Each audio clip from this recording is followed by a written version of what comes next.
যেহেতু স্টোনগুলো অনেক বড় ছিল, দেখেন এই যে পিত্তনালীর পাথর দুইটা দেখেন, অনেক বড় পাথর। আসসালামু আলাইকুম। আজকে আমি কথা বলবো পিত্তনালীর সাথে খাদ্যনালীর ফিস্টুলা নিয়ে। আজকে আমি যে রোগীর অপারেশন করলাম, ওনার পিত্তথলিতে পাথর ছিল এবং সেই কিছু পাথর পিত্তনালীতে এসে আস্তে আস্তে বড় হয়ে পিত্তনালীকে আলসারেট করে পাকস্থলীর সাথে একটা ফিস্টুলা তৈরি করে ফেলছিল। ফিস্টুলা কি আপনারা বুঝতে পেরেছেন? অর্থাৎ দুইটা অর্গানের ভিতরে যখন একটা আলাদা ট্র্যাক হয়, আলাদা একটা পথ হয়, সেটার নাম হচ্ছে ফিস্টুলা। ক্লিয়ার? যেমন লিভার থেকে তৈরি হওয়া পিত্তরস পিত্তনালী হয়ে খাদ্যনালীতে যাবে, কিন্তু আপনার যিনি পেশেন্ট, ওনার যে সমস্যাটা ছিল পিত্তথলিতে পাথর ছিল, সেটি সঠিক সময় সার্জারি হয়নি বা বুঝতে পারেনি। ওর কোনো একটা অংশ বা পাথর পিত্তনালীতে আসে, সেটি আবার সময়ের সাথে সাথে বড় হয়। পিত্তনালীতে যখন পাথর হয় তখন সেটা কি করে, ওখানে বারবার ইনফেকশন করে, ইনফ্লামেশন, কোলানজাইটিস, জ্বর, জন্ডিস।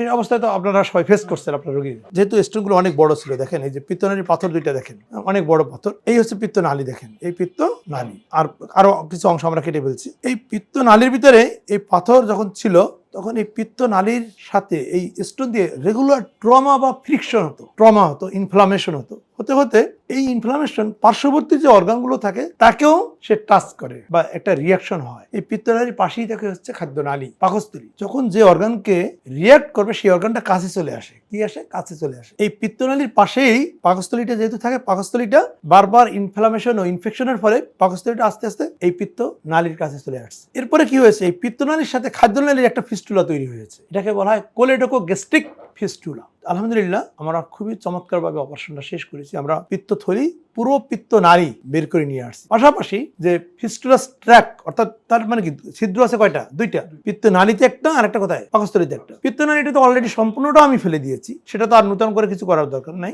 নতুন করে দরকার নাই কেন? দরকার আছে। সেটা কি করেছি? লিভার যে পিত্তরস তৈরি করতো সেটি পিত্তনালী হয়ে খাদ্যনালীতে আসতো। এখন যেহেতু আমি পুরো পিত্তনালীটাই ফেলে দিয়েছি, তাহলে প্রশ্ন আসবে যে লিভার যে প্রতিদিন 1 থেকে 1.5 লিটার পিত্তরস তৈরি করে, সেই তৈরি হওয়া রস এখন কিভাবে লিভার থেকে খাদ্যনালীতে যাবে? পিত্তরসটা আনা নেওয়ার কাজ বা বহন করার কাজ, ক্যারি করার কাজটা কে করতো? পিত্তনালী। যেহেতু পিত্তনালী পুরোটাই আমি ফেলে দিয়েছি, তাহলে এখন কিভাবে যাবে? আমরা লিভারের সাথে পিত্তনালীর কিছু অংশ রেখে দেই, সেখানে পেটের ভিতরে বিশাল বা লম্বা খাদ্যনালী থেকে খাদ্যনালীর একটা অংশ এনে ওখানে জোড়া লাগাই দিই, বাইপাস করে দিই। তাহলে কি হলো? এটাকে বলা হয় হেপাটিকোজেজুনোস্টমি। তাহলে লিভার এখন যে পিত্তরসটা তৈরি করতো এতদিন, লিভার এতদিন ধরে যে পিত্তরসটা তৈরি করতো, সেটা সে আগের মতোই তৈরি করবে এবং সেই তৈরি হওয়া রস ছোট একটু নালী দিয়ে সরাসরি খাদ্যনালীতে চলে যাবে এবং খাবার আগের মতোই হজম হবে। প্রশ্ন করতে পারেন যে স্যার পিত্তনালী কি রাখা যেত না? না, রাখা যেত না। অলরেডি পিত্তনালী অনেক মোটা হয়ে গেছে। পিত্তনালী যদি চওড়ায় 2 সেন্টিমিটার বা 20 মিলিমিটার বা তার বড় হয়ে যায়, সেই পিত্তনালীকে না রাখাই বেটার। তাহলে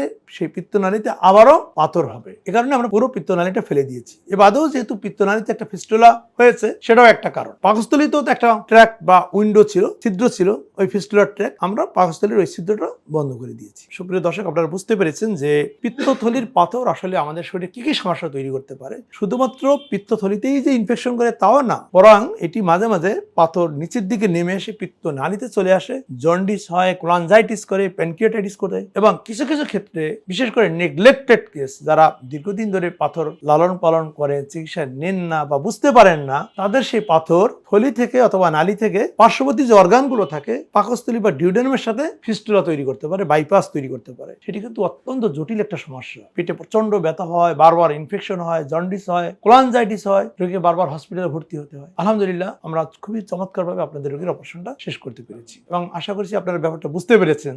এই আমাদের কথা ছিল যে একটা পোস্ট অপারেটিভে মেইনলি আলোচনার বিষয় এটাই যে আমরা অপারেশনের আগে কি বলেছিলাম আর অপারেশনের পরে আমরা কি পেলাম। আশা করি বুঝতে পেরেছি।